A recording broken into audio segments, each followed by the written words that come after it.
आज का वचन।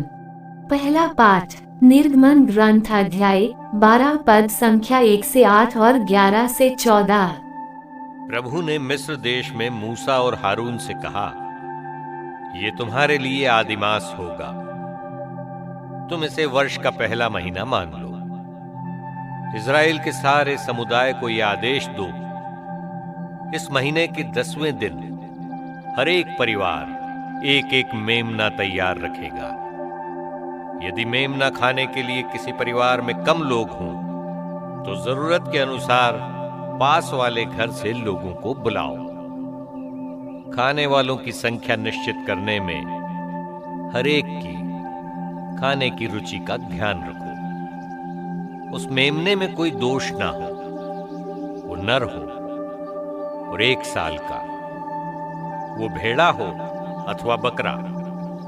महीने के 10वें दिन तक उसे रख लो। शाम को सब इज़राइली उसका वध करेंगे। जिन घरों में मेमना खाया जाएगा, दरवाजों की चौखट पर उसका लहू पोत दिया जाए। उसी रात बेखमीर रोटी और कड़वे साग के साथ मेमने का भुना हुआ मांस खाया जाएगा। तुम लोग चप्पल पहनकर, कमर कसकर तथा हाथ में डंडा लिए खाओगे। तुम जल्दी जल्दी खाओगे, क्योंकि ये प्रभु का पास्का है। उसी रात मैं प्रभु मिस्र देश का परिभ्रमण करूंगा। मिस्र देश में मनुष्यों और पशुओं के सभी पहलौठे बच्चों को मार डालूंगा और मिस्र के सभी देवताओं को भी दंड दूंगा। तुम लोहू पोत कर दिखा दोगे कि तुम किन घरों में रहते हो।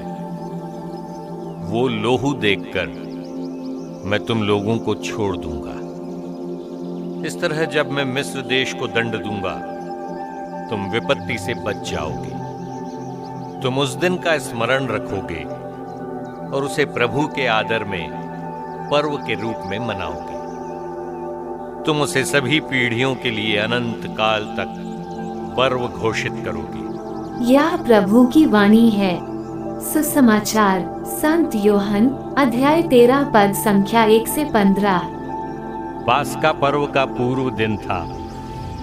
ईसा जानते थे कि मेरी घड़ी आ गई है और मुझे ये संसार छोड़कर पिता के पास जाना है।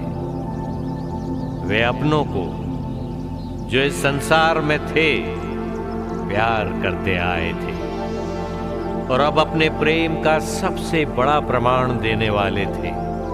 शैतान ब्यारी के समय तक सिमोन इस्करियोती के पुत्र यूदस के मन में ईसा को पकड़वाने का विचार उत्पन्न कर चुका था। ईसा जानते थे कि पिता ने मेरे हाथों में सब कुछ दे दिया है। मैं ईश्वर के यहां से आया हूं और ईश्वर के पास जा रहा हूं। उन्होंने भोजन पर से उठकर अपने कपड़े उतारे और कमर में अंगोछा बांध लिया।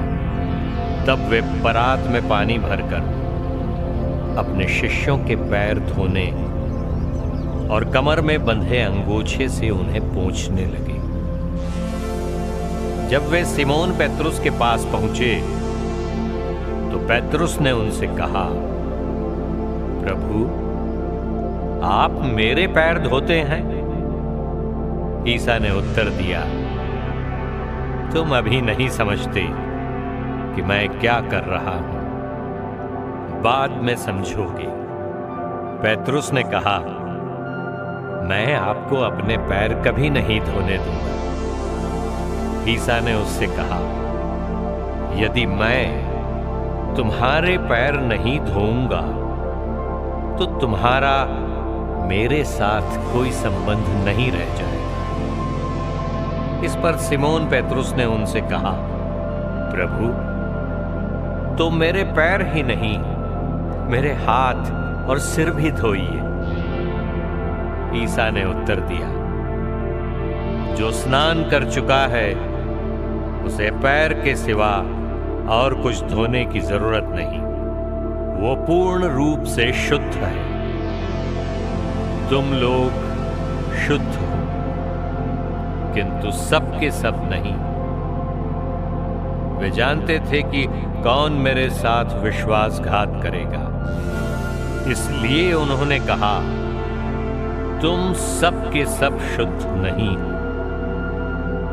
उनके पैर धोने के बाद वे अपने कपड़े पहनकर फिर बैठ गए और उनसे बोले, क्या तुम लोग समझते हो कि मैंने तुम्हारे साथ क्या किया है? तुम मुझे गुरु और प्रभु कहते हो और ठीक ही कहते हो, क्योंकि मैं वही हूं। इसलिए यदि मैं, तुम्हारे प्रभु और गुरु ने तुम्हारे पैर धोए हैं, तो तुम्हें भी एक दूसरे के पैर धोने चाहिए। मैंने तुम्हें उदाहरण दिया है, जिससे जैसा मैंने तुम्हारे साथ किया है वैसा ही तुम भी किया करो। यह प्रभु का पवित्र सुसमाचार है। आमीन। आज का चिंतन, यीशु अपने शिष्यों के पैर धोकर विनम्रता का एक अद्भुत नमूना हमारे लिए पेश करते हैं, जो हमारे लिए अपने रिश्तेदारी या संबंधों में निस्वार्थ प्रेम के लिए आमंत्रित करता है। ये हमें हमारे मनोभावों, हमारे आदर्शों की जांच के लिए एक ललकार है। प्रभु यीशु इस पैर धोने की विधि को शारीरिक परिशुद्धि के परे आध्यात्मिक परिशुद्धि और पापों की क्षमा का नाम देते हैं, जो हमें उनके लोहू द्वारा हमारे पापों की क्षमा को याद दिलाता है। यह न केवल हमें अपने पापों की क्षमा के लिए याचक बनाता है, बल्कि दूसरों को क्षमा करने का निमंत्रण देता है, क्योंकि प्रभु यीशु कहते हैं, जैसा मैंने तुम्हारे साथ किया है वैसा ही तुम भी किया करो। पुनः प्रभु कहते हैं, जैसे मैंने तुम्हें प्यार किया है, एक दूसरे को प्यार करो। यहाँ प्रेम और कार्य एक दूसरे से पारस्परिक रूप में जुड़े हैं, क्योंकि वास्तविक प्रेम कोई मनोभाव मात्र नहीं, ये हमारे उन कार्यों में प्रदर्शित होता है जो दूसरों की भलाई चाहता है। पवित्र गुरुवार हमें निस्वार्थ प्रेम से प्रेरित होकर दूसरों को अपना प्रेम प्रदर्शित करने का निमंत्रण देता है। आमीन।